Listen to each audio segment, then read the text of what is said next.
வணக்கம். இனியவை என்ற நிகழ்ச்சியில் தொடர்ந்து நம்ம பெண்கள் சார்ந்த பல ஆரோக்கிய குறிப்புகளை பார்த்துட்டு வரங்க.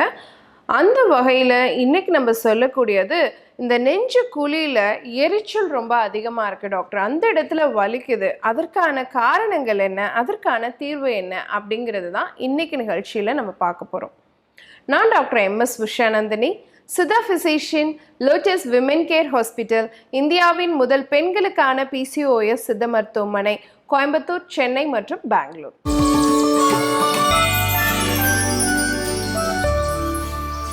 இன்னைக்கு நிறைய இளம் வயது பெண்களும் சரி ஆண்களும் சரி அவங்களுடைய உணவு பழக்க வழக்கம் அப்படிங்கிற காரணத்தினால இந்த நெஞ்சுக்குழி எரிச்சல் அப்படிங்கிறது ஒரு 5 காரணத்தினால உருவாகக்கூடியதாக இருக்கு.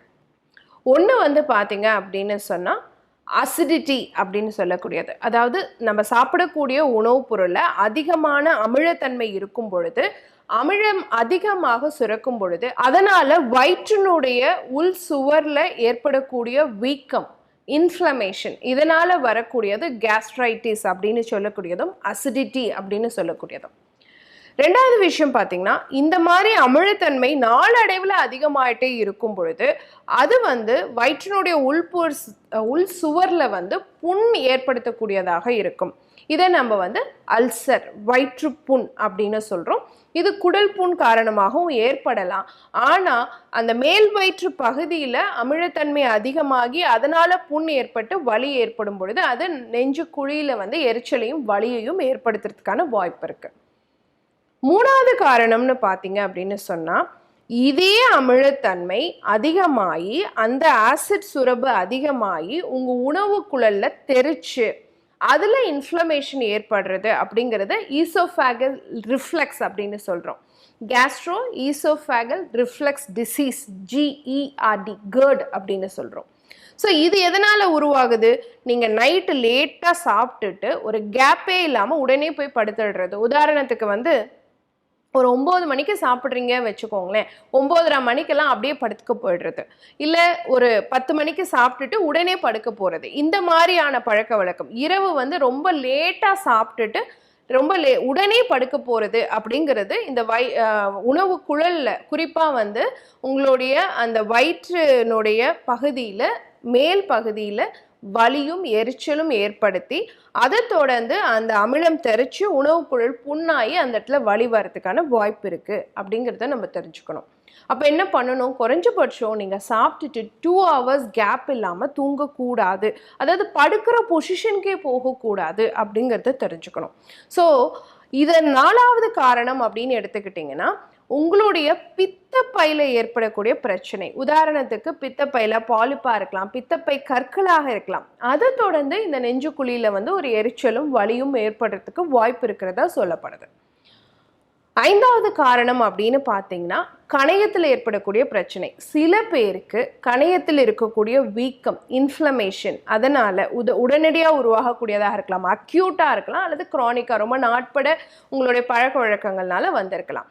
ஸோ அக்யூட் ஆர் க்ரானிக் பேங்க்ரியாட்டிஸ் இது பரம்பரையாகவும் வரதுக்கு வாய்ப்பு இருக்குது. இந்த கணையத்தில் ஏற்படக்கூடிய வீக்கம் காரணமாகவும் உங்களுக்கு நெஞ்சுக்குழியில் வலியும் எரிச்சலும் வரலாம்.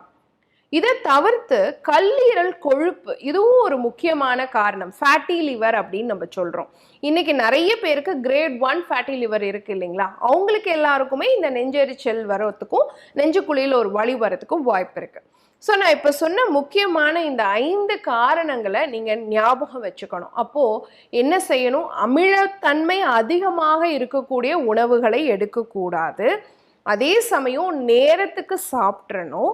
இரவு உணவை சீக்கிரமாக சாப்பிடணும். சாப்பிட்ட உடனே படுக்க போகக்கூடாது. 2 மணி நேரம் கேப் இருக்கணும். இதெல்லாம் கரெக்டாக பண்ணோம் அப்படின்னு சொன்னால் உங்களுடைய அந்த நெஞ்செரிச்சல் அப்படிங்கிறது குறையறதுக்கான வாய்ப்பு இருக்குது.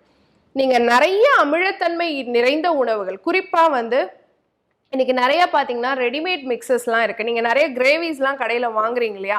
இதெல்லாம் என்ன அப்ப தயார் பண்ணதுன்னு நினைக்கிறீங்களா? கிடையாது. இது எல்லாமே ப்ரீமிக்ஸ்டு கிரேவிஸ் தான். ஸோ இதுல நிறைய அமிலத்தன்மை இருக்கும். அந்த மாதிரி நீங்க நாட்பட எடுத்துக்கிட்டே இருக்கீங்க. நீங்க ஒரு பேச்சுலர் வெளியே தான் சாப்பிடுற வாய்ப்பு இருக்கு அப்படிங்கிற பட்சத்தில் கண்டிப்பா இது வந்து உங்களுக்கு அல்சரை உருவாக்கி கொடுக்கக்கூடியதாகவும் நெஞ்செரிச்சலை ஏற்படுத்தக்கூடியதாகவும் இருக்கும் அப்படிங்கிறத நீங்க தெரிஞ்சுக்கணும்.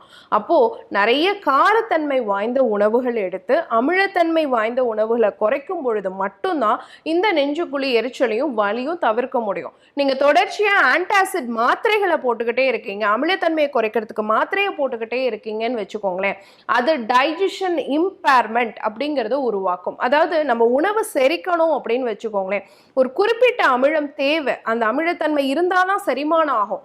அமிலத்தன்மை அதிகரிக்கும் பொழுதுதான் நமக்கு பிரச்சனைகள் அதிகமாகுது. ஆனா அமிலத்தன்மை முழுமையா குறைக்கிறதுக்காக நீங்க ஆன்டாசிட் ஜெல்ஸோ அல்லது மாத்திரைகளோ எடுக்கும் பொழுது அது உங்களுடைய ஜீரண சக்தியை குறைச்சிரும். அப்போ உங்க குடல் ஆரோக்கியம் கெடும். அப்போ மலச்சிக்கல் உருவாகும். அப்போ நிறைய பேர்கிட்ட கேட்டு பாருங்க, யாரெல்லாம் நிறைய இந்த அமிலத்தன்மை குறைக்கிறதுக்காக ஆன்டாசிட் மாத்திரைகளோ அல்லது சிரப்ஸோ எடுக்கிறாங்கன்னா கண்டிப்பா அவங்களுக்கு மலச்சிக்கல் இருக்கும். அப்போ ஆன்டாசிட் தொடர்ச்சியான மாத்திரைகளோ இல்லது வலி நிவாரண மாத்திரைகளோ இல்லது உங்களோட அமிலத்தன்மையை குறைக்கிறதுக்கான மாத்திரைகளோ எடுத்துக்கிறது இந்த நெஞ்செரிச்சல் குறையறதுக்கும் நெஞ்சு குழி வலி குறையறதுக்கும் தீர்வு கிடையாது அப்படிங்கிறத நீங்க தெரிஞ்சுக்கணும். அப்ப என்ன பண்ணலாம் டாக்டர்? 2 ரெமெடி நான் சொல்றேன். இரவு உணவுக்கு முன் ஒரு கஷாயமும் இரவு உணவுக்கு பின் ஒரு கஷாயமும் ரெகுலரா நீங்க குடிச்சிட்டே வாங்க. இதை டீன் கூட சொல்லலாம். ஒரு 1/4 ஸ்பூன் சீரக பொடி எடுத்துக்கோங்க, கூட ஒரே ஒரு ஏலக்காய் தட்டி போட்டுக்கோங்க, பனை வெல்லம் ஒரு பெரிய நெல்லிக்காய் அளவு சேர்த்துக்கோங்க, 1 டம்ளர் குறிப்பா 100 ml வரைக்கும் தண்ணி விட்டு நல்லா கொதிக்க வச்சு அது நல்லா வெந்த பிறகு ஃபில்டர் பண்ணிட்டு ஒரு டீ மாதிரி குடிச்சிட்டு வாங்க. இதை உணவுக்கு முன் குடிங்க. இது என்ன பண்ணும்னா உங்களுடைய அமிலத்தன்மையை சீர்படுத்தும். சீரகத்துக்கும் அந்த தன்மை உண்டு, ஏலக்காய்க்கும் அது தன்மை உண்டு. பெஸ்ட் ஆன்டாசிடா வேலை செய்யும், ஆனா அமிலத்தன்மையை குறைக்காது. அடுத்து உணவுக்கு பிறகு நீங்க எடுத்துக்க வேண்டிய கஷாயம் உணவை ஜீரணப்படுத்தும். இதுல மினிமலான அமிலத்தன்மை இருக்கிறதுனால நீங்க எடுத்துக்கொள்ளக்கூடிய உணவை ஜீரணப்படுத்துறதுக்கு சப்போர்ட்டிவா இருக்கும். சோம்பு இருக்கு இல்லைங்களா, அது ஒரு 1/2 ஸ்பூன் அளவு எடுத்து ஒரு பெரிய நெல்லிக்காய் அளவு கருப்பட்டி சேர்த்து 100 ml தண்ணி விட்டு, பெரிய நெல்லிக்காய் அளவு கருப்பட்டி சேர்த்து 100 ml தண்ணி விட்டு நல்லா கொதிக்க வச்சு நல்லா வெந்த பிறகு ஃபில்டர் பண்ணிட்டு அதை டீ மாதிரி சாப்பிட்ட பிறகு குடிச்சிட்டு வாங்க. ஸோ ஃபஸ்ட்டு நம்ம குடிக்கிற பானம் அமிலத்தன்மையை குறைச்சி உங்களுடைய வயிற்று நெஞ்சுக்குழி எரிச்சல் வராமல் தடுக்கிறதுக்கும், இரண்டாவதாக நம்ம குடிக்கக்கூடிய அந்த பானம் அப்படிங்கிறது உங்களுடைய ஜீரண சக்தியை மேம்படுத்தி கொடுக்கறதுக்கும் சப்போர்ட்டிவாக இருக்கும். ஸோ நெஞ்சுக்குழி எரிச்சல், நெஞ்சுக்குழியில் ஏற்படக்கூடிய வலி அப்படிங்கிறது டெய்லி மாத்திரைகள் எடுத்துக்கிறோம், காலையில் எந்திரிச்ச உடனே ஆன்டாசிட் மாத்திரை போட்டுட்டு தான் நாங்கள் அடுத்த வேலையே செய்ய போவோம் அப்படிங்கிறவங்க கண்டிப்பாக இனிமேலாவது இந்த மாதிரி வீட்டு குறிப்புகளை பயன்படுத்தி உங்கள் ஜீரணத்தை மேம்படுத்திக்கணும், உங்கள் குடல் ஆரோக்கியத்தை பாதுகாக்கணும் அப்படிங்கிறத தெரிஞ்சிட்டு இருப்பீங்க. பயன்படுத்தி பாருங்க. இதே மாதிரி இன்னொரு ஆரோக்கிய குறிப்போட நான் உங்களை சந்திக்கிறேன். இயற்கையோடு இணைவோம், ஆரோக்கியமாக இருப்போம், ஆனந்தமாக வாழ்வோம். நன்றி, வணக்கம்.